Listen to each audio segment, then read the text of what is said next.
Good morning, this is Doug. And I'm Cindy. Welcome to ELP Livecast. Thanks for joining in today. Today we're going to be talking about care contracts. What is a care contract? You know, a care contract is a legal document where when someone provides care for another person, they list in the contract what it is they're going to do, how often they're going to do it, how much they're going to be paid for it.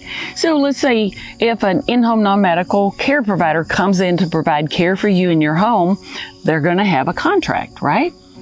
What we're talking about today specifically as a care contract is between family members, mom and son, mom and daughter, mom and all the kids, dad and all the kids. It's a family thing. And you think, wait, now these are family members. We trust each other. We don't need a care contract. But what is a situation where they might? Well, you know, in a lot of situations, it just makes common sense. The kids think, well, you know, I'm providing care for mom. The non-medical care company that would have come in is charging this amount, and I'm charging that amount. Mom would rather have me in there than someone she doesn't even know, so sounds like a perfect deal. And mom's happy to pay daughter or son to help because she'd rather have them in there too. It's family. Absolutely. So sounds perfect, right? The problem is down the road, if mom becomes incapacitated and care can no longer be provided at home and she has to go to the nursing home, Medicaid is applied for so mom can get Medicaid benefits to pay for a nursing home. DHS that administers a Medicaid program looks at all of the checks that have been written over the past recent period of time, and they will see this name cropping up over and over again, and they'll say, who's this Cindy person? Oh, that's her daughter. Oh, it's her daughter. So what does that look like just on its face? It looks like mom is like gifting money maybe to her daughter so that she will be what we call under resources, have spent down enough to qualify for Medicaid. That wasn't the case at all. She was this paying daughter to help her. Absolutely. It doesn't look that way, and sometimes it can create issues. So to nip these issues in the bud, we do a care contract. So what all's involved with this process of care? Okay. You list out the things that you're going to do for your loved one, and we make it very comprehensive. We also talk about the different things that they're going to pay for if they move into your home. If you move into their home, who's going to do what? How often the services will be provided.